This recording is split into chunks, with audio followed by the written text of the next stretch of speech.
Bonjour à tous et à toutes et bienvenue sur Chessme. Je vais vous présenter la ronde 6 jouée à Noisiel. Donc si vous avez suivi la ronde 5, il s'agit de la deuxième ronde du jour. Le matin, j'ai fait une nulle un petit peu stressante, on va dire d'une certaine façon, parce que la partie dans la ronde 5 a changé plusieurs fois de leader en quelque sorte et c'était assez compliqué à gérer émotionnellement, mais j'avais quand même réussi. Pas mécontent de m'en sortir avec du reste. Et donc le soir, enfin pas mécontent, pas très heureux non plus, j'aurais préféré la gagner, mais bon, voilà. Et pour la ronde de l'après-midi, je rencontre Alexandre. Et cette partie, vous allez voir, elle est intéressante, je pense, d'un point de vue psychologique, en fait. Et moi, elle m'a permis de mesurer les progrès que j'avais fait dans ce domaine par rapport à l'année d'avant. L'année d'avant, j'avais rencontré Alexandre également. On avait déjà joué une partie ensemble. J'avais les noirs et ça avait été une miniature. Il m'avait explosé en 26 coups, je crois, quelque chose comme ça. Donc ça avait été assez violent. Et là, je le rencontre en début de ronde, on se salue, on a un échange de mots, et il est très sympathique. Alors si je dis ça, c'est parce que vous allez voir l'intérêt d'un point de vue psychologique, il est plutôt avenant, ouvert et sympathique à ce moment-là. Et puis on commence à jouer, on arrive dans cette position, qui est une position que je connais, puisque je l'ai déjà jouée, elle sort de mon répertoire, j'ai déjà joué à Bois-Colombes avec succès 2 mois auparavant. C'est aussi une nouvelle position de mon répertoire, donc je suis quand même content de voir que j'arrive à amener des positions et à les rejouer, etc. La partie avait été un peu différente à ce niveau-là à Bois-Colombes. Ici, Alexandre vient de jouer C5, donc tout de suite il attaque mon centre. Et après réflexion, je me rends compte que je trouve pas forcément mieux que de plus ou moins provoquer l'échange des dames. Ce qui m'enchante pas parce que ça va simplifier la position et ça risque de nous conduire vers la nulle ou une position neutre. Mais voilà, pour moi c'est le meilleur coup dans la position. L'ordinateur le confirmera du reste, donc je le joue. Dame D7, ce qui, euh, ce qui va nous amener peut-être à une finale assez rapidement.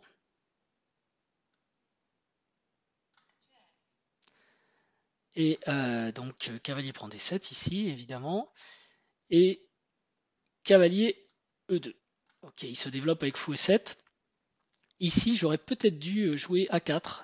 Je retiens ce coup pour l'avenir. A4, l'idée c'est d'empêcher peut-être B5 ou de le ralentir et donc d'empêcher tout ce qui pourrait ressembler après, par exemple, C prend D4, E prend D4, à une attaque de minorité sur une structure dite Carlsbad. Donc A4, c'était forcément un bon coup avec petit roc. Ensuite G4 pour protéger le pion H5 qui est un peu tout seul. Tour FC8 pour essayer d'attaquer ici. Qu'on va défendre avec roi D2.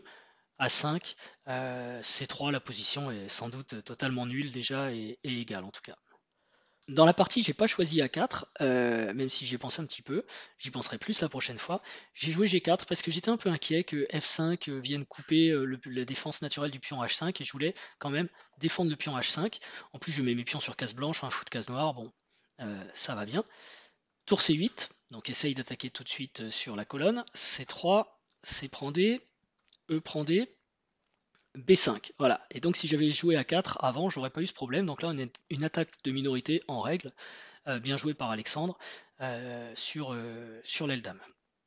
A3 pour ralentir un petit peu l'adversaire. Ici, il peut jouer à 5, mais il joue cavalier B6, qui est un bon coup. Et je réfléchis, je me dis, j'ai vraiment une pièce qui sert à rien. Enfin, j'en ai deux, j'ai celle-ci et celle-là. Ce cavalier, bah, il a peut-être un plus bel avenir. Ici, on va avoir du cavalier C4 qui va attaquer B2. Donc pourquoi pas mettre le cavalier en D3 pour défendre B2 et éventuellement un jour aller en C5 ou E5. Donc je joue cavalier C1, qui est aussi un bon coup. Donc pour l'instant, ça joue bien. D'ailleurs, ce commentaire de partie, vous allez voir, c'est quand même une partie où il y a très peu d'erreurs. A5, donc il essaye de jouer pour B4, hein, créer un pion faible arriéré ici. En C3, cavalier D3 qui défend B2. Petit roc, et oui, il faut sortir les tours. Je fais pareil, c'est pas forcément mauvais. Petit roc. Cavalier C4 et tour F2 pour défendre. Alors je décide en fait de mettre la tour en F2 pour essayer aussi de doubler les tours sur la colonne E par exemple et essayer de mon côté de peut-être pousser le pion F un peu plus tard. Tour C6, il y a du jeu, hein, côté noir c'est difficile de contrer. Tour E2. Alors tour E2, bon c'est mon plan, donc pas grand chose à dire, mais c'est pas non plus extraordinaire. À noter que je peux jouer ici cavalier E5 pour forcer l'échange des cavaliers, mais ça m'intéresse pas trop pour l'instant parce que le fou de case noire est plus fort que mon fou en quelque sorte. C'est-à-dire que les noirs seraient contents de jouer cavalier prend E5, fou prend E5, B4, A prend B4, A prend B4, et si C prend B4, j'ai une structure fou prend B4, j'ai deux pions faibles, B2 très très faible et un petit peu D4, donc ça va, même s'il est passé, il va se prendre les deux tours en face, etc. Donc c'est quand même pas exceptionnel. Bon, ça reste équilibré, mais il y a une grosse faiblesse côté blanc qu'il va falloir gérer. Même si grâce au fou D4, quand même, on peut protéger. Mais enfin bon, voilà. J'ai pas forcément d'intérêt tout de suite à aller là-dedans, donc je joue tour E2, j'évite l'échange des cavaliers. Tour B6 pour essayer de pousser B4. Et là, par contre, je vois une tactique intéressante qui me permet peut-être d'améliorer mes pièces. C'est cavalier C5. Pourquoi c'est une tactique intéressante et pourquoi ça me permet d'améliorer mes pièces?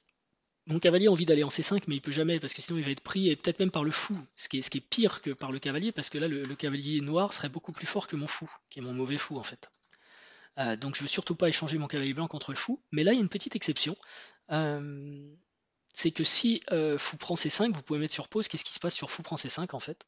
Sur fou prend C5, eh bien les blancs gagnent une pièce tout simplement, enfin c'est assez mignon, mais il y a D prend C, tour C6, et on peut jouer B3 et le cavalier est piégé parce que ce pion lui coupe les oreilles en quelque sorte et il peut pas revenir, il a aucune case de fuite qui fonctionne.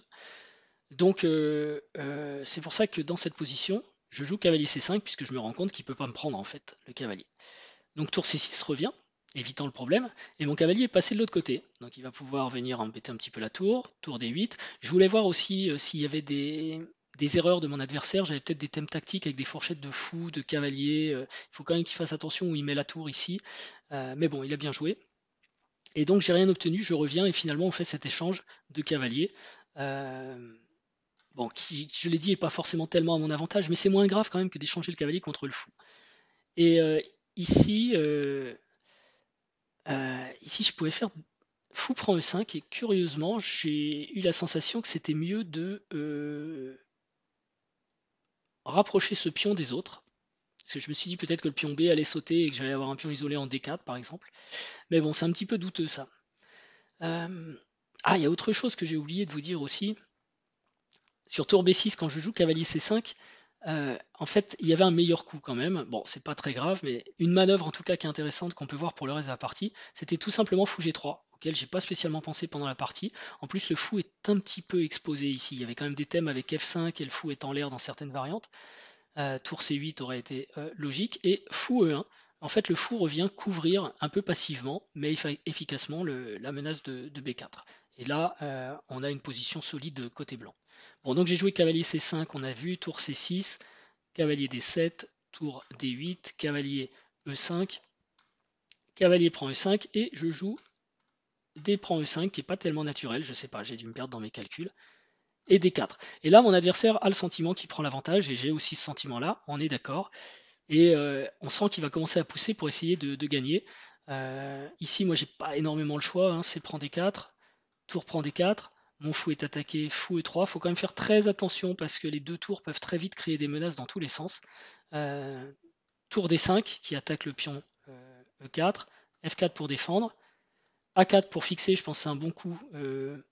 Ma faiblesse sur case blanche, parce que maintenant il n'y a plus d'attaque de minorité vraiment, c'est plus l'attaque des tours au centre, et je pouvais aussi jouer B4 pour essayer de me soulager, ou B3, enfin, essayer de respirer un peu.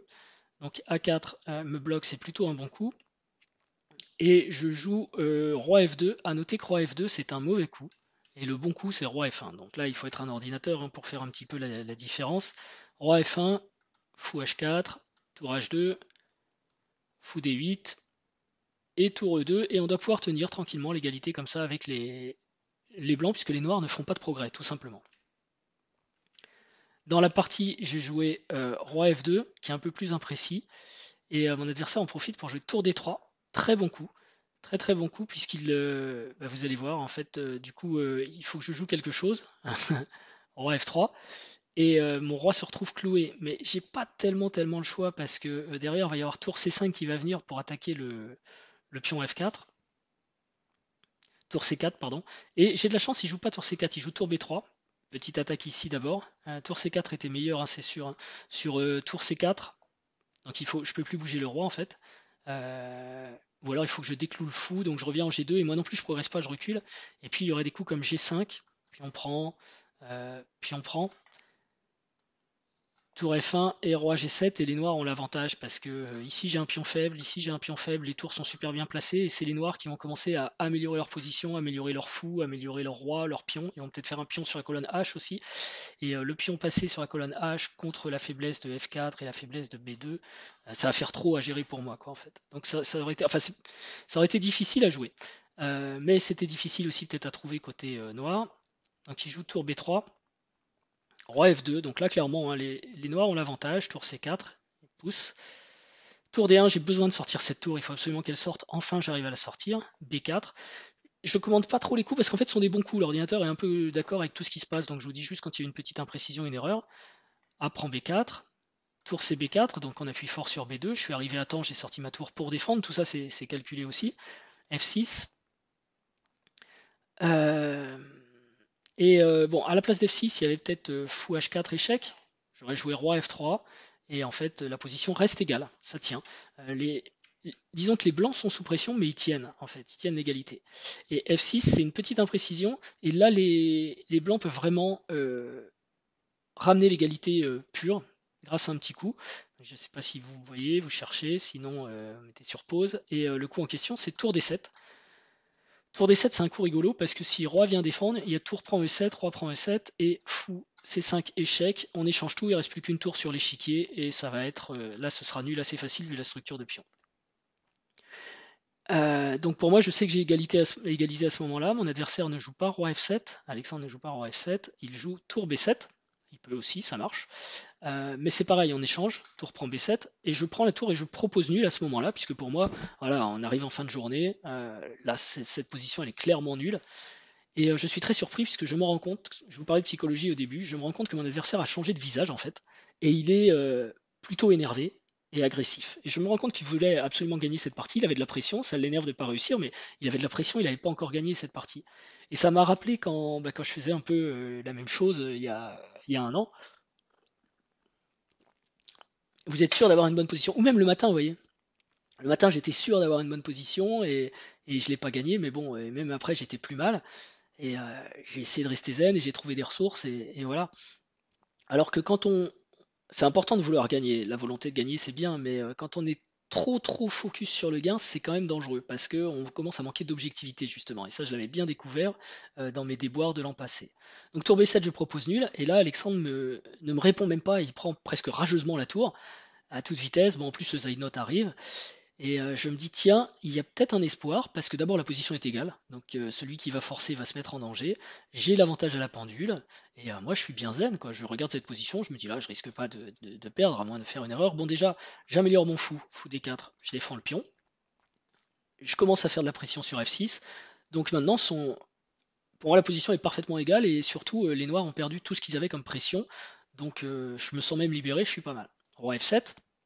Et puis j'ai ça aussi, les fameuses griffes du quatuor, c'est généralement une bonne structure de pion pour bloquer et essayer de faire un pion passé.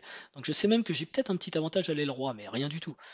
Je prends, E prend F6, fou prend F6, fou prend F6, G prend F6. Et là, si vous vous souvenez, ma première ronde contre Arthur, j'ai aussi cette petite percée G5. J'ai un petit levier ici qui pourrait me donner un pion H passé dans certaines variantes. Donc c'est à considérer. J'ai le pion H qui est un, un- un bon gars dans mon équipe, quoi. Alors, là-dessus, je joue tour C2. Donc ma tour veut occuper maintenant une position plus active si elle peut. Roi E7, roi G3, je joue pour G5 en fait, hein. Roi D6, et ici je joue tour D2 pour savoir ce que va faire le roi. Parce que s'il vient par C5, je vais peut-être pouvoir jouer soit le couper, soit jouer roi tour E2. Et je pense que même s'il arrive un jour à prendre ce pion B2 et à essayer de passer avec à 4, ça va lui prendre beaucoup de temps, et je vais avoir le temps moi aussi d'avoir un pion passé, et je vais avoir une finale qui sera nulle comme celle de la dernière ronde de Bois-Colombes par exemple, contre Luc Bergès, finale de tour. Et en plus je suis content parce que je suis arrivé dans une finale de tour, et justement j'ai de bons souvenirs dernièrement sur les finales de tour. Je me suis rendu compte, jusqu'à la prochaine fois où je vais en perdre une, que jusqu'alors j'ai toujours sauvé ou gagné des finales de tour, et que je les joue pas mal. Bon, c'est pas non plus par hasard, j'ai beaucoup travaillé, mais avant, je les appréhendais toujours avec beaucoup d'angoisse, parce qu'on sait que c'est compliqué, etc.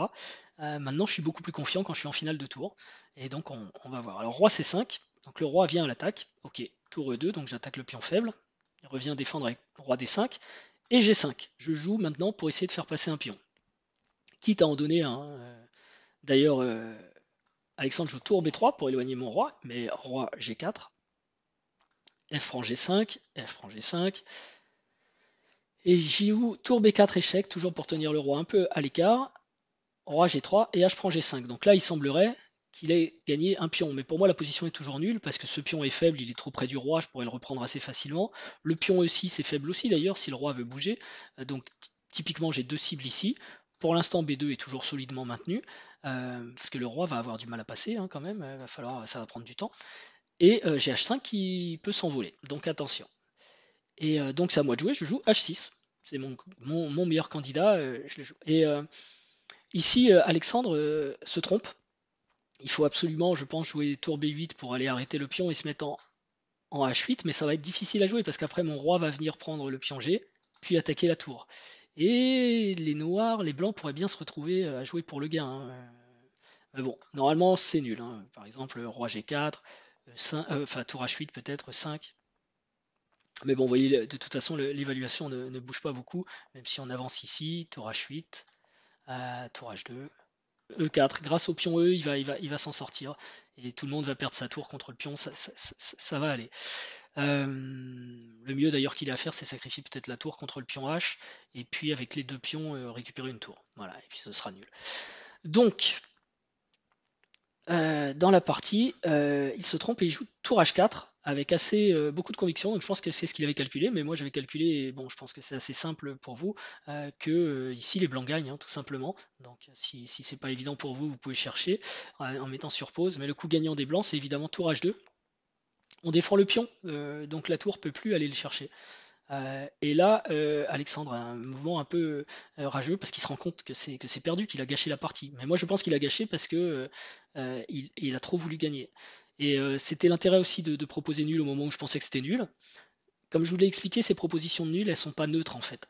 Vous proposez nul, vous vous déchargez d'une responsabilité. Moi, j'ai un principe, c'est je ne propose nul qu'une fois dans une partie. Si je vous propose nul et que vous refusez, ok, bah après c'est à vous de revenir vers moi si vous avez changé d'avis, mais je vais pas vous harceler tout le temps à proposer nul. Par contre, le joueur à qui on a proposé nul, lui, il faut qu'il vive avec cette responsabilité de l'avoir refusé après. Ça veut dire je joue pour le gain, je joue pour le gain.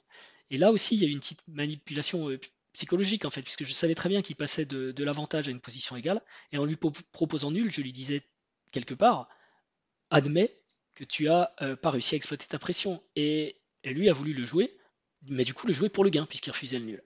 Et en jouant pour le gain, bah, vous avez ce genre de situation qui se présente, parce que ça devenait tendu, il fallait bien calculer, et il n'y a pas de gain, il n'y a jamais de gain puisque c'est nul. Donc il se trompe, ok. Tour H2, bah, il revient avec la tour, il n'a pas le choix, tour B4, H7, et évidemment la tour a plus le temps de venir couvrir H8, tour B3 échec, roi G4, tour B4, roi prend G5, tour B8 et H8 dame.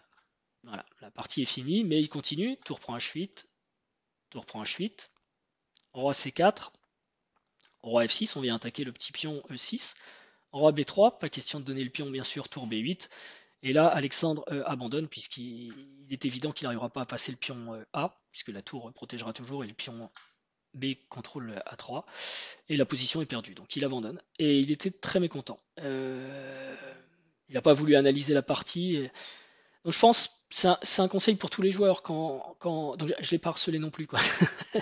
Quand vous voyez que vous avez un joueur un adversaire qui a du mal à accepter la défaite ou de s'être trompé, ça reste un jeu, c'est pas très grave.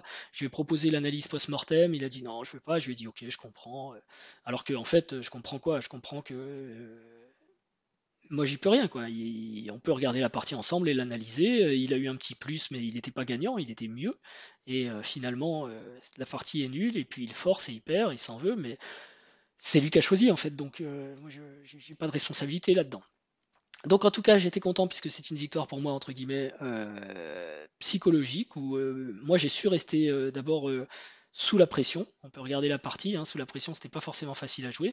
Donc voilà la partie, on la revoit rapidement parce que ça a plus de sens. Donc un échec, on est un peu obligé d'échanger les dames dans cette position, tout le monde se développe. Je défends mon pion H, en fait j'aurais dû jouer A4. Alors